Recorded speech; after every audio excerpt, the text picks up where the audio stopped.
tolong Ibu Yunita akan berdoa untuk firman Tuhan pada pagi hari ini. Silakan. Baik Bapak Ibu, mari kita berdoa.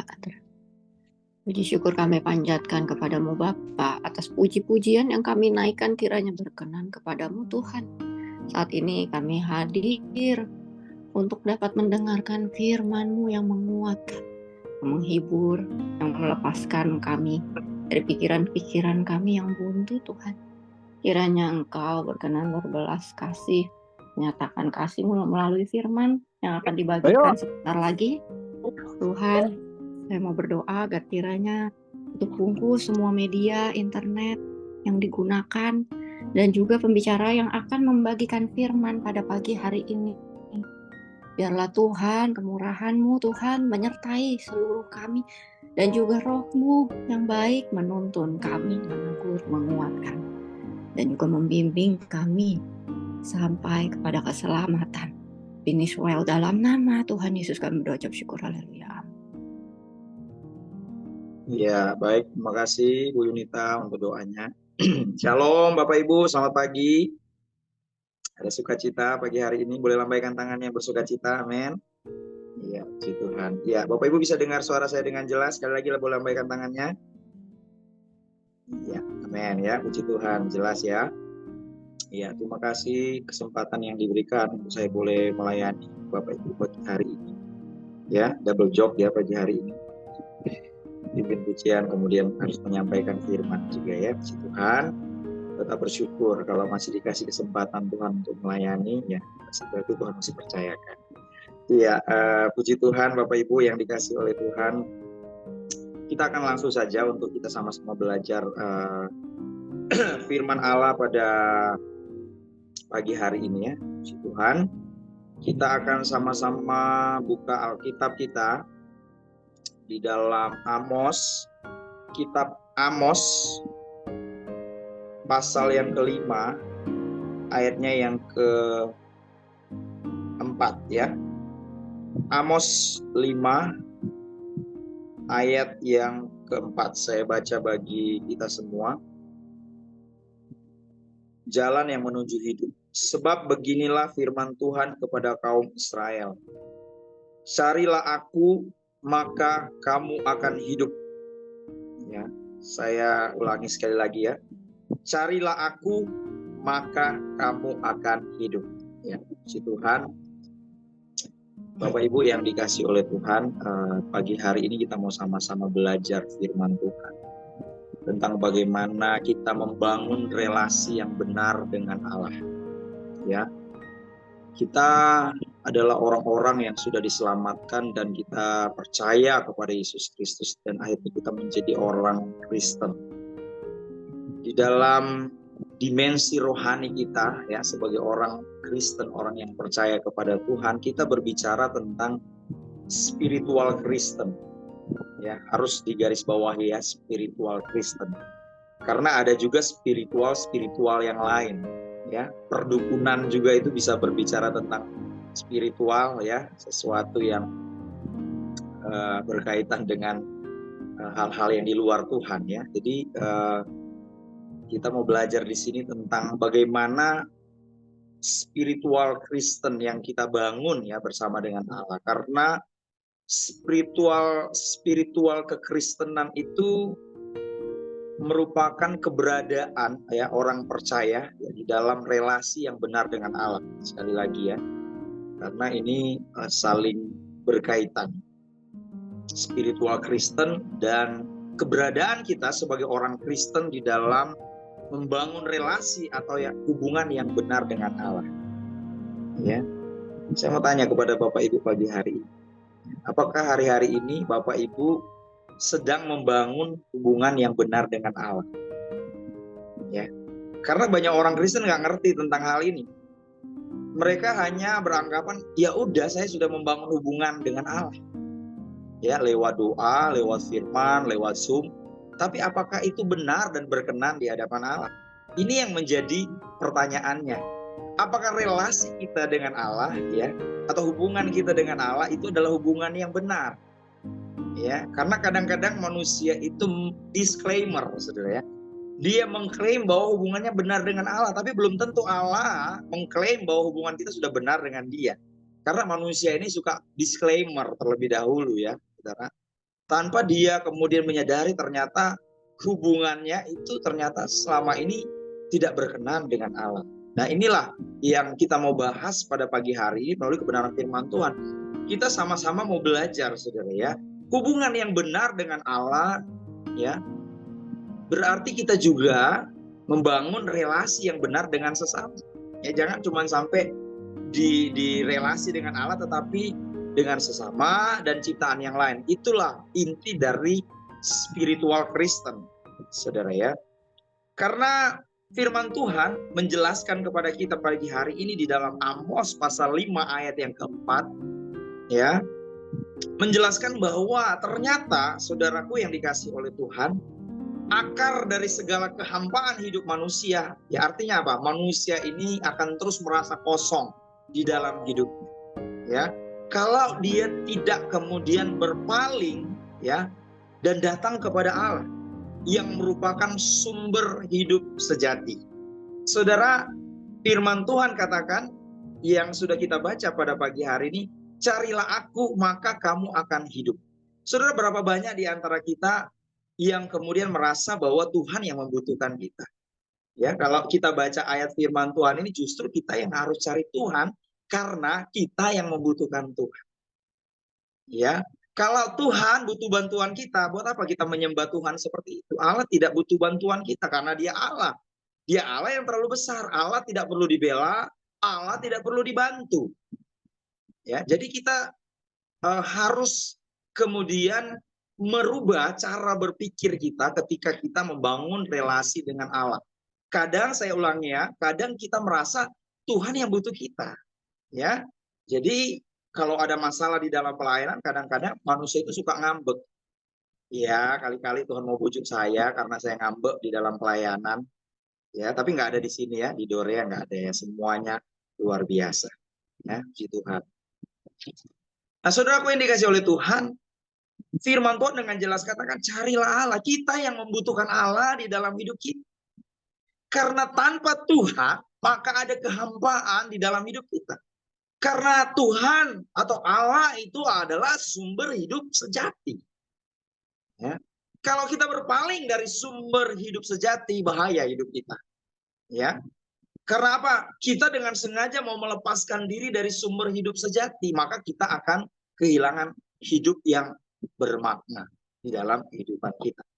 Nah, saudaraku yang dikasih oleh Tuhan, kalau kita mau memiliki kehidupan yang sejati, maka saudara, kita harus mengaktifkan ya relasi yang intim dengan sumber hidup. Ya. Kehidupan kita ini hanya bisa berfungsi ketika kita kemudian membangun relasi yang intim dengan sumber hidup, yaitu Allah itu sendiri. Tidak ada yang lain, saudaraku yang dikasih oleh Tuhan. Di dalam penjelasan firman Tuhan, kita harus senantiasa melekat kepada Tuhan. Kita harus senantiasa membangun hubungan yang erat dengan Allah yang menciptakan kita, karena Dia adalah sumber hidup sejati. Ada berapa banyak manusia kemudian mencoba untuk mencari jalan sendiri, saudara ya. Namanya manusia selalu berusaha untuk mau menyelesaikan persoalannya sendiri, kemudian berpaling dari Allah, saudara. Tapi firman Tuhan mau mengarahkan kita pada pagi hari ini, sudahkah kita mengaktifkan relasi kita yang intim itu dengan Tuhan, saudara ya, sehingga kita memperoleh kehidupan yang sejati. Karena sekali lagi kehidupan yang sejati itu hanya berfungsi ketika kita memiliki relasi yang dekat, kita intimate, ya, kita memiliki keintiman dengan Tuhan yang adalah sumber hidup atau sumber segala sesuatu. Ya. Kalau di dalam 1 Korintus pasal yang ke-6 ayat 17 di sana dikatakan, sekali lagi Bapak Ibu bisa baca ya. 1 Korintus 6 ayat 17 katakan, tetapi siapa yang mengikatkan dirinya pada Tuhan, menjadi satu roh dengan Dia. Ini ayat yang ke-17, ya. Kalau di dalam terjemahan King James Version, saudara, di dalam terjemahan bahasa Inggris, saudara, mengikatkan diri, ya, diterjemahkan join, ya, atau menjadi satu, bergabung, saudara, ya, memiliki hubungan yang erat dengan Tuhan, akan menjadi satu roh dengan Tuhan. Kalau ayat sebelumnya, kalau kita lihat di atas, saudara, ya, ayat yang ke-16 di dalam 1 Korintus 6, ayat yang ke-16 tadi, ayat 17 kita mundur ke belakang di ayat 16, di sana dikatakan, atau tidak tahukah kamu bahwa siapa yang mengikatkan dirinya pada perempuan cabul menjadi satu tubuh dengan dia. Sebab demikianlah kata Nas, keduanya akan menjadi satu daging. Saudara, kalau berelasi dengan manusia, ya, apalagi berelasi dengan dosa, itu akan menjadi satu daging. Tapi kalau berelasi dengan Tuhan, mengikatkan diri dengan Tuhan, itu akan menjadi satu roh, saudara. Dan saudara tahu bahwa kedagingan tidak mendapatkan tempat di dalam kerajaan surga. Tetapi ketika kita menjadi satu roh dengan Tuhan, mengikatkan diri dengan sumber hidup sejati, maka kita akan memperoleh hidup yang kekal. Saudara, menarik di sini, saudara, ya, di ayat yang ke-16 yang kita baca tadi, saudara, di dalam terjemahan King James Version lagi, saudara, perempuan cabul itu diterjemahkan harlot, atau mohon maaf, pelacur, ya, saudaraku yang dikasih Tuhan. Ini berbicara tentang dosa, saudara. Ketika kita mengikatkan diri dengan dosa, ketika kita mengikatkan diri dengan hawa nafsu, mengikatkan diri dengan kepahitan, kebencian, kecewa, dan sesuatu yang tidak disenangi oleh Tuhan dan bertolak belakang dengan firman Tuhan, maka kita akan menjadi satu daging dengan dosa itu, saudara. Ya, dan dosa itu selalu berbicara tentang kedagingan, saudara. Dan ini tidak mendapatkan tempat bersama dengan Tuhan. Jadi Tuhan mau supaya kita ini menyadari posisi kita hari ini. Apakah kita sedang membangun relasi yang benar dengan Tuhan, hubungan yang benar dengan Tuhan, ataukah justru kita merasa benar? Saudara, ya, berbeda loh, saudara, ya. Ya. Membangun hubungan yang benar atau kitanya yang merasa benar, dan Tuhan yang merasa kita salah ketika kita membangun hubungan dengan Dia. Makanya saya bilang, manusia selalu disclaimer, saudara, ya, karena menganggap bahwa dirinya sudah benar. Saudara, padahal yang bisa menentukan engkau dan saya benar itu hanya Tuhan. Ya, jadi kita nggak bisa mengklaim, saudara, bahwa kita ini sudah paling benar hubungannya dengan Tuhan. Ditandai dengan apa? Wah, saya itu pelayanan, Pak. Ya, saya selalu terlibat di dalam pelayanan. Tetapi relasimu tidak pernah diukur dari itu, saudara. Ya, dan kita mau belajar pada pagi hari ini, saudara. Relasi yang benar adalah ketika kita menjadi satu dengan Kristus. Menjadi satu dengan Kristus artinya apa? Kita meninggalkan kehidupan kita yang lama. Kekristenan tidak berbicara tentang kita mix, ya, kehidupan duniawi dan kehidupan rohani. Karena di dalam kekristenan itu tidak ada yang namanya abu-abu, yang ada cuma hitam dan putih. Ya, saudaraku yang dikasih oleh Tuhan. Kalau kita mau bermain di area abu-abu, setengah kaki kita di dunia, setengah kaki kita di rohani, nggak bisa. Kita harus, makanya firman Tuhan katakan bahwa kalau engkau tidak panas, engkau tidak dingin, maka engkau akan kumuntahkan. Ya, di dalam kekristenan berbicara tentang jika ya, katakan ya, jika tidak, katakan tidak. Ya, jangan engkau, ya, punya dua tuan, yang satu mamon, yang satunya Tuhan. Gak boleh mengabdi kepada dua tuan. Itu jelas di dalam kekristenan. Makanya kita belajar kekristenan yang benar. Ya, dengan fondasi pengajaran yang benar supaya kita ngerti apakah relasi kita dengan Tuhan hari-hari ini sudah relasi yang benar atau belum. Ya, hanya itu saja, saudaraku yang dikasih oleh Tuhan. Jadi ketika kita menjadi satu dengan Kristus, maka keberdosaan kita sebagai manusia itu mestinya sudah mati. Ya, kedagingan kita sudah matikan. Dan akhirnya apa? Ketika sudah dimatikan seperti Kristus, kita kemudian mempunyai kebangkitan, saudara, ya. Yaitu di mana kita tinggal di dalam kasih dan anugerah Kristus. Saudaraku yang dikasihi oleh Tuhan, ketika kita mengikatkan diri dengan Tuhan, sekali lagi engkau harus mematikan kedaginganmu. Hal ini tidak boleh ditawar-tawar, saudaraku yang dikasihi oleh Tuhan. Siapa yang mau mengikatkan diri dengan Kristus, siapa yang mau mengikatkan diri dengan sumber hidup sejati, dia harus mematikan keinginan-keinginan yang lama. Dia harus menyalibkan dagingnya. Dan kemudian dia dibangkitkan oleh Kristus, memiliki hidup yang baru, menjadi ciptaan yang baru.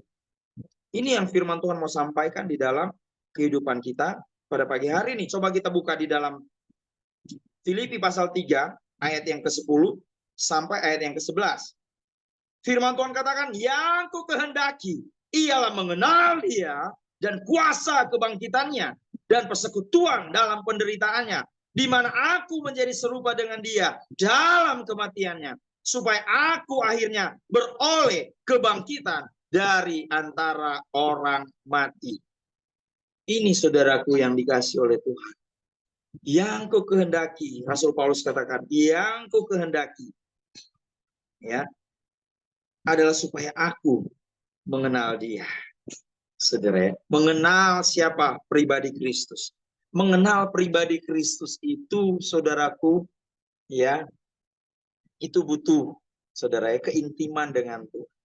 Supaya kita benar-benar mengenal Kristus Yesus, kita harus benar-benar membangun hubungan yang intim dengan Tuhan.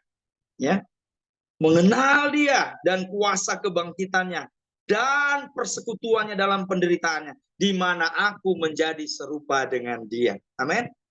Semakin kita meninggalkan dosa dan kehidupan yang lama, dan kita kemudian membangun relasi yang benar dengan Tuhan, keintiman dengan Tuhan, kita mematikan keinginan daging kita, dan kemudian kita tinggal di dalam kasih dan anugerah Kristus, kita semakin serupa dengan Kristus.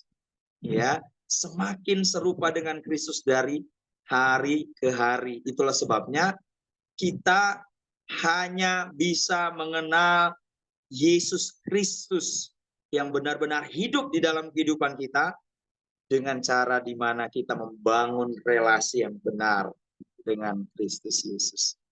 Saudaraku yang dikasihi oleh Tuhan, sebagai seorang yang percaya kepada Tuhan, manusia itu tidak hanya membutuhkan makanan secara jasmani, ya, tetapi kita itu sangat butuh yang namanya makanan rohani. Tapi sangat disayangkan manusia kadang-kadang lebih concern, lebih apa ya, saudara, memprioritaskan segala sesuatu yang secara jasmani, makanan secara jasmani. Tidak heran banyak orang yang khawatir ya dengan hari esok. Ya. Tidak heran banyak orang yang kemudian kecewa kalau diberkati oleh Tuhan, karena dia terlalu fokus kepada sesuatu yang jasmani, ya, makanan jasmani. Apakah hanya itu yang kita butuhkan? Ya, coba saudara buka di dalam Matius 4 ayat 4. Makanan apa? Selain makanan jasmani yang kita butuhkan, makanan apa yang kita butuhkan? Matius 4 ayat 4 katakan, tetapi Yesus menjawab, ada tertulis, manusia hidup bukan dari roti saja. Garis bawahi, kalau perlu saudara underline, saudara bold, terserah saudara ya, di Alkitab saudara. Ya, ada tertulis manusia hidup bukan dari roti saja, tetapi dari setiap firman yang keluar dari mulut Allah. Ini adalah perkataan Yesus. Saudara, ketika dia dicobai di padang gurun, saudara tahu bahwa iblis menawarkan keinginan-keinginan dunia, keinginan mata, ya, mau diberikan kepada Yesus, ya. Tetapi Yesus dengan gamblang menjawab dengan firman bahwa manusia itu bukan hidup dari roti saja, tetapi firman yang keluar dari mulut Allah. Ya, kalau kita mau bertumbuh di dalam Tuhan, maka kita butuh makanan rohani setiap hari di dalam hidup kita. Amin. Kalau kita mau mencapai yang namanya kedewasaan iman, ya, yang dimana kita berakar di dalam Dia dan selalu dibangun di dalam dasar Kristus Yesus, maka makanan rohani itu harus ada di dalam kehidupan kita. Saudara ya, kita membutuhkan itu. Saudara, itulah sebabnya saudara, kalau saudara mau supaya makanan rohani itu terpenuhi di dalam hidup saudara, makanya relasi yang erat dengan Tuhan harus ada di dalam hidup kita. Ya, tapi kebanyakan dari kita kadang-kadang ya, kita mungkin terlalu sibuk dengan berbagai kegiatan kita, ya. Kemudian kita melupakan saat-saat teduh kita bersama dengan Tuhan, ya. Bangun pagi, saudara laporan aja sama Tuhan itu sudah menjadi kebiasaan. Sudah tidak memiliki saat teduh dengan Tuhan. Sudah tidak punya waktu khusus untuk berdoa. Waduh, sibuk, Pak. Sibuk, Pak. Ya. Sibuk, Pak. Ya. Sibuk karena saya nggak punya waktu lagi. Ya, toko saya itu rame, Pak. Apalagi kalau hari Minggu, Pak. Rame banget. Ya. Gak punya lagi waktu khusus saya untuk berdoa. Gak punya waktu khusus saya untuk membaca firman Tuhan. Padahal saudaraku yang dikasih oleh Tuhan, relasi dengan Tuhan, saudara bangun dengan doa. Ya, ketika saudara membangun itu, saudara akan menemukan kebenaran firman yang hidup di dalam diri kita. Bagaimana kita menemukan firman yang menguatkan kita kalau kita nggak punya relasi dengan Tuhan? Yang relasi yang kita bangun melalui doa. Ya, bagaimana kita menemukan Allah mau berbicara di dalam hidup kita? Sementara kita nggak punya relasi dengan Tuhan. Kita nggak punya doa pribadi dengan Tuhan. Oh gampang, Pak, saya tinggal cari pendeta yang punya karunia, nanti dia ngomong sama saya. Oh, saudaraku yang dikasih oleh Tuhan, saat engkau membangun relasi dengan Tuhan, ya, engkau harus membangunnya secara pribadi, saudara yang dikasih oleh Tuhan. Tuhan bisa bicara dengan saudara hari-hari ini. Melalui apa? Melalui doa saudara kepada Tuhan. Jadi sekali lagi, saudara tidak harus mengandalkan pendeta atau orang-orang yang punya karunia, saudara. Saudara sendiri bisa membangun hubungan dengan Tuhan, ya, relasi dengan Allah, dan itu hanya bisa saudara dapatkan dengan apa? Saudara saat teduh dengan Tuhan. Ya. Bagaimana hidup saudara? Bangun pagi, apa yang saudara lakukan? Saudara yang dikasih oleh Tuhan. Ya.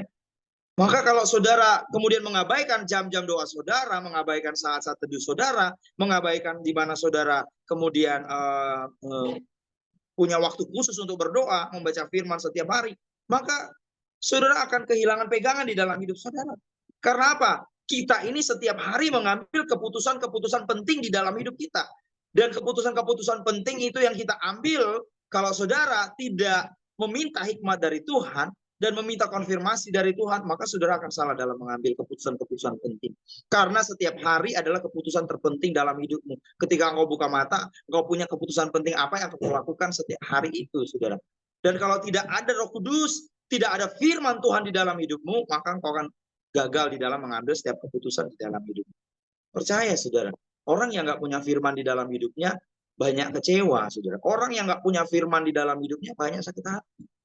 Saudaraku yang dikasih oleh Tuhan. Karena apa? Dia tidak pernah membangun hubungan yang erat dengan Tuhan. Ya, mudah sekali diperdaya oleh iblis, mudah sekali diperdaya oleh dunia ini. Saudaraku yang dikasih oleh Tuhan, saya mau kasih tahu saudara bahwa ada satu survei, saudara. Ini survei di luar negeri ya. Ada World Vision ya, survei kepada generasi muda ya, yang berusia antara 18 sampai 35 tahun. Mereka punya background sebagai orang Kristiani atau orang Kristen. Mereka mengklasifikasi ada 4 ketaatan ya di dalam kekristenan. Ya. Yang pertama adalah orang Kristen yang adalah pengikut yang setia. Pengikut yang setia itu adalah orang Kristen yang rutin beribadah, dia pelayanan, dia rajin, dia bersaat teduh, ya, dia membaca firman, dia punya waktu-waktu khusus dengan Tuhan. Yang kedua, orang Kristen yang hanya sekedar pengunjung gereja. Ada loh, orang Kristen itu cuma sekedar apa? Pengunjung aja, saudara ya. Atau kalau bisa dikatakan bahasa hari-hari ini simpatisan. Dia bisa berkunjung di gereja itu, dia bisa berkunjung ke gereja lain. Ya sesuka hatinya dia, saudara ya. Yang penting mana aja yang dia rasa enak, ya dia ke situ. Ini pengunjung gereja, ya. Ini klasifikasi orang yang taat, yang benar-benar sungguh-sungguh. Yang kedua hanya berkunjung di gereja. Gereja sini dia ada, gereja sana dia ada, persekutuan ini dia ada, persekutuan ini dia ada, pokoknya semua. Saudara, ya hanya simpatisan saja. Ya, hanya pengunjung. Yang ketiga adalah generasi orang Kristen yang adalah Kristen KTP. Yang Kristennya cuma sebatas identitas diri, tapi dia nggak pernah ke gereja. Ya, dia nggak pernah bersekutu dengan Tuhan. Pokoknya ya kehidupannya di dalam kerohaniannya sudah jauh dari Tuhan, ya. Apa ya? Sudah sangat-sangat cuman KTP aja yang Kristen ya, saudara. Ya, saudaraku yang dikasih oleh Tuhan, ternyata saudara ada tipe atau klasifikasi orang Kristen yang berikutnya. Saudaraku yang dikasih oleh Tuhan adalah orang Kristen yang mantan Kristiani. Dulunya orang Kristen tapi dia murtad. Ada juga seperti itu. Nah, saudaraku yang dikasih oleh Tuhan, ternyata di negara kita Indonesia, ya terutama ini survei untuk orang-orang Kristen, saudara.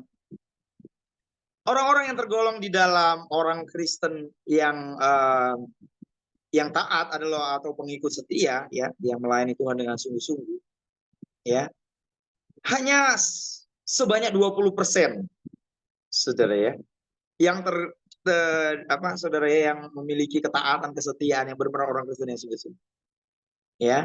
Kemudian ada 64%, saudara, wow, saudara ya, hanyalah pengunjung gereja. Dia nggak punya tertanam di gereja lokal, ya, tapi dia hanya pengunjung gereja. Dia ada di mana-mana, saudara, ya. Dia bisa di gereja ini, di gereja dia tidak tertanam di satu gereja, ya. Dia melayani di gereja ini, di gereja ini, di gereja ini. Dia bisa ada di situ, dipakai untuk pelayanan-pelayanan. Dia tidak tertanam di satu gereja, hanya pengunjung atau simpatisan. Kemudian, saudaraku yang dikasih oleh Tuhan, survei mengatakan bahwa 15% itu adalah Kristen KTP. Ya, yang 2% adalah ex-Christians atau mantan orang Kristen. 2%.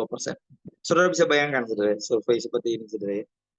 Ya, ternyata 64% orang Kristen, ya, itu cuma pengunjung gereja. Ya, dia hanya simpatisan di gereja. Dia benar-benar tidak menjadi orang Kristen yang taat atau pengikut setia. Saudaraku yang dikasih oleh Tuhan. Kenapa? Dia tidak pernah membangun hubungan yang benar dengan Tuhan. Dia merasa bahwa ibadah sudah cukup. Ya, saya ibadah udah cukup. Tuhan pasti senang kalau saya ibadah udah cukup. Padahal hidupnya tidak pernah berubah. Saudaraku yang dikasih oleh Tuhan. Gereja itu hanya sebagai formalitas saja, ya. Datang ke gereja itu seperti masuk di dalam toko roti, kemudian di etalase ada roti-roti yang enak, ya. Kalau dia bosen hari ini roti rasa ini, besoknya dia beli roti ini, ya, saudara. Hanya orang Kristen ada pengunjung gereja, hanya penikmat, mohon maaf, hamba Tuhan. Karena hamba Tuhan ini terkenal, punya karunia, dia ada di sini, saya dapat. Hai, ada orang Kristen pengunjung gereja hanya penikmat musik. Oh, dia punya sound system yang luar biasa, pemimpin pujiannya, luar biasa suaranya, ya. Dia hanya penikmat itu saja. Nah, ketika dia bosen, dia akan mengunjungi gereja lain juga. Saudaraku yang dikasih. Saudara ibarat tanaman, baru ditanam, dicabut, pindahin lagi, tanam, dicabut lagi. Kira-kira tanaman itu bisa tumbuh apa enggak? Tanaman itu suatu saat akan mati. Karena dia tidak pernah tertanam, saudara ya. Karena dia tidak punya relasi dengan Tuhan. Ya, tidak berakar, saudara ya. Tidak berakar di dalam Tuhan karena dia hanya golongan orang Kristen apa, saudara? Pengunjung gereja. Ya. Ya. Pengunjung gereja aja, saudaraku yang dikasih oleh Tuhan. Dia cuma visitasi aja di gereja, saudara. Kalau dia udah bosan, dia pindah ke gereja lain. Saudaraku yang dikasih oleh Tuhan, ternyata, saudara, dari data yang saya sudah sampaikan kepada saudaraku pada pagi hari ini, ternyata banyak orang akhirnya kemudian, orang Kristen terutama, kurang tertarik untuk membangun hubungan dengan Tuhan secara pribadi. Ya, orang Kristen yang kemudian hanya menjadi pengunjung dan dia tidak benar-benar taat, bahkan dia Kristen KTP, dia tidak mempunyai dedikasi kepada Tuhan. Ya, dia tidak punya pengabdian kepada Tuhan. Ya. Dia kemudian tidak mencari Tuhan yang adalah satu-satunya harapan dan pengharapan di dalam hidupnya. Makanya firman Tuhan disampaikan kepada kita pada pagi hari ini di dalam Amos tadi, carilah Tuhan. Ya, carilah aku maka kamu akan hidup. Sangat jelas, saudara. Saudara nggak perlu pakai bahasa Ibrani lagi untuk menerjemahkan firman Tuhan pada pagi hari ini. Karena ini clear, sudah sangat jelas. Carilah aku maka kamu akan hidup. Mencari Tuhan artinya membangun hubungan yang erat dengan Tuhan. Mencari Tuhan artinya apa? Membangun relasi yang intim dengan Tuhan. Tidak ada jalan lain karena Tuhan katakan, akulah jalan kebenaran dan hidup. Tidak ada orang yang sampai kepada Bapa kalau tidak melalui aku. Hanya Yesus satu-satunya jalan kebenaran dan hidup. Saudaraku yang dikasihi oleh Tuhan. Pada pagi hari ini saudara, ini teguran bagi kita semua saudara. Karena firman Tuhan ini konteksnya datang kepada bangsa Israel yang pada saat itu kemudian mereka jauh dari Tuhan. Di ayat yang kelima, firman Tuhan katakan di Amos 5 ayat 5, janganlah kamu mencari Betel, janganlah pergi ke Gilgal, dan janganlah menyeberang ke Beersheba, sebab Gilgal pasti masuk dalam pembuangan, dan Betel akan lenyap. Ayat 6, carilah Tuhan maka kamu akan hidup. Diulangi sekali lagi saudara firman Tuhan ini di ayat yang ke-6. Kenapa tempat-tempat ini saudara harus disebut di dalam Amos pasal yang kelima ini saudara? Karena saudara pada konteks firman Tuhan pada waktu itu saudara, kalau Betel berbicara tentang rumah Allah merupakan suatu tempat yang kudus. Kalau kita baca kisah tentang Yakub, kita di situ temukan di dalam Kejadian 28 ayat 10 sampai ayat 22 berbicara tentang Betel itu saudara ya. Sebelum adanya Yerusalem, Betel menjadi tempat di mana orang mempersembahkan korban. Dan kalau kita melihat di dalam 1 Samuel 7 ayat 16, Samuel sendiri datang mengunjungi tempat ini atau Betel ini setiap tahun, saudara ya. Di dalam 1 Samuel 7 ayat 16 nanti saudara baca di rumah. Karena di sana adalah tempat untuk mempersembahkan korban. Namun ketika kerajaan Israel terpecah menjadi dua, saudara, Betel ini kemudian berubah fungsi menjadi tempat kebaktian bagi masyarakat ya yang ada di kerajaan utara, saudara ya. Nah, ketika itu Betel ini di tempat kudus ini sebenarnya mereka dirikan patung anak lembu emas.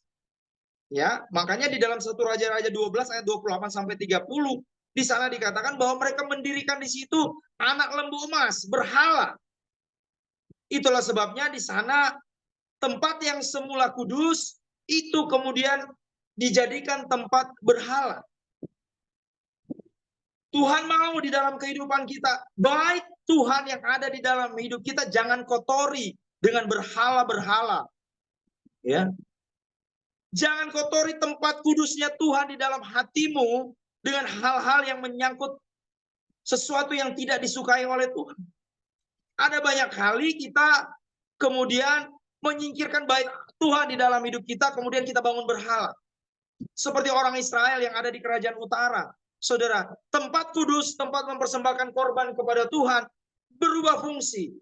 Menjadi tempat penyembahan berhala. Hari-hari ini, jangan sampai gereja-gereja Tuhan ini, gereja Tuhan jadi berubah fungsi, saudara.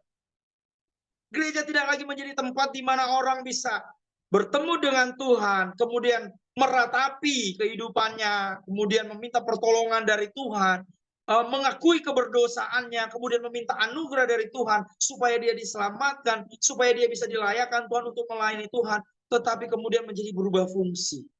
Ya, kadang-kadang berubah fungsi, yang ada entertain, saudara, yang ditunjukkan, saudara. Makanya firman Tuhan menekankan pada pagi hari ini, saudara, jangan berubah fungsi. Hidupmu ini adalah milik Tuhan. Jangan ubah fungsi hidupmu untuk hal-hal yang berdosa. Jangan ubah hatimu untuk hal-hal yang berdosa. Hatimu adalah tempat kudusnya Tuhan. Jangan sampai lembu emas itu ada di dalam hatimu. Jangan sampai. Maka Tuhan melarang orang Israel, jangan ke Betel. Padahal Betel dalam artian yang luar biasa adalah rumah Allah. Tapi mereka rubah menjadi rumah berhala. Saudara, hatimu adalah rumah Allah. Jangan menjadi rumah berhala. Saudaraku yang dikasihi oleh Tuhan. Jangan pergi ke Gilgal, saudara ya. Gilgal, tempat orang Israel berkumpul. Ketika mereka menyeberangi sungai Yordan untuk merebut tanah perjanjian, tanah Kanaan. Ya, mereka berkumpul di Gilgal terlebih dahulu. Yosua 4 ayat 19 menceritakan tentang hal ini. Nah, di tempat ini, di Gilgal ini, mereka menyunat orang-orang Israel yang belum disunat supaya dikuduskan. Ya, Yosua 5 ayat 9. Kemudian untuk mengenang penyeberangan sungai Yordan, di Gilgal mereka mendirikan 12 batu peringatan di tempat itu. Ya. Nah, jadi di Gilgal ini mengingatkan orang Israel tentang bagaimana mereka diselamatkan Tuhan dari perbudakan di Mesir, kemudian mereka akan memasuki tanah Kanaan atau tanah perjanjian. Saudara ya. Tetapi saudaraku yang dikasih oleh Tuhan, ya. Di sini firman Tuhan katakan sebab Gilgal, ya, pasti masuk ke dalam pembuangan, saudara ya. Karena apa? Berubah lagi fungsi, saudaraku yang dikasih oleh Tuhan. Ya.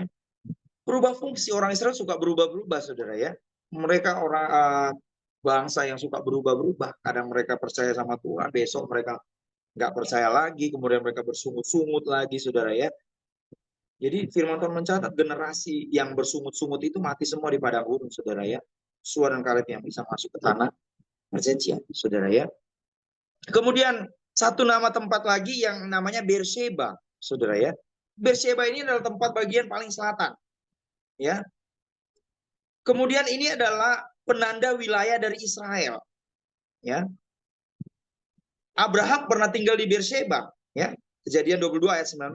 Kemudian keturunannya yaitu Ishak juga pernah tinggal di sana. Kemudian Yakub pernah berhenti di Beersheba untuk mempersembahkan korban, saudara ya. Nah, saudaraku yang dikasih oleh Tuhan, kenapa Tuhan melarang tempat-tempat ini? Karena apa? Hati mereka udah nggak kudus, saudara. Hati mereka udah berubah. Ya. Mereka tidak lagi punya keterbukaan hati untuk mencari Tuhan dengan sungguh-sungguh. Sehingga Tuhan mengatakan di dalam firman-Nya bahwa carilah Tuhan, maka kamu akan hidup. Sampai 2 kali. Karena apa? Mencari Tuhan maka akan menjamin seluruh hidup kita untuk diselamatkan. Saudara ya. Tetapi mencari berhala, mencari hal-hal yang tidak disenangi oleh Tuhan akan membuat kita kehilangan yang namanya kehidupan yang kekal. Jadi pagi hari ini saudaraku yang dikasih oleh Tuhan, jangan sampai saudaraku yang dikasih oleh Tuhan. Ya. Jangan sampai kita kemudian tidak menyadari hubungan atau relasi kita sudah benar nggak di hadapan Tuhan. Ketika kita beribadah, ini relasi saya benar nggak dengan Tuhan?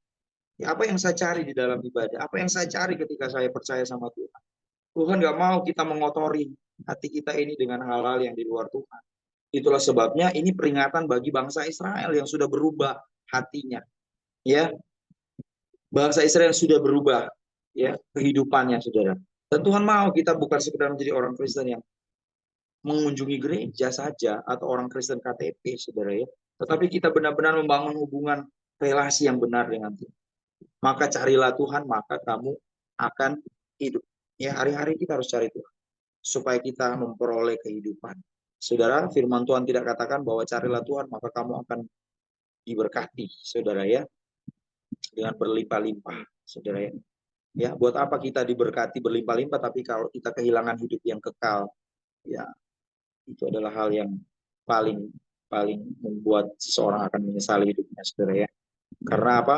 Saudara cari Tuhan terlebih dahulu. Makanya firman Tuhan selalu dikaitkan dengan cari Tuhan. Carilah dahulu kerajaan Allah dan kebenaran. Carilah Tuhan maka kamu akan hidup. Ya, ketuklah maka pintu akan dibukakan, saudara. Carilah Dia, saudara. Selama Dia berkenan temui, saudaraku yang dikasih oleh Tuhan. Jadi pagi hari ini mari saudara, bangun hubunganmu, relasimu itu harus benar dengan Tuhan. Ya, keintimanmu dengan Tuhan, saudara itu harus diperhatikan setiap hari, saudaraku yang dikasih oleh. Ya, ini bukan hanya datang kepada jemaat saja, kepada hamba Tuhan juga, kepada pendeta, saudara ya, bangun hubungan yang akrab dengan. Ini firman Tuhan yang bisa saya sampaikan pada pagi hari ini. Ya, kiranya Tuhan memberkati kita semua, tetap semangat ya. Kita terus mencari Tuhan di dalam hidup kita. Puji Tuhan, kita berdoa. Bapa, terima kasih Tuhan. Firman-Mu mengingatkan kami semua pagi hari ini untuk terus mencari Engkau ya Tuhan. Karena Engkau adalah sumber hidup yang sejati.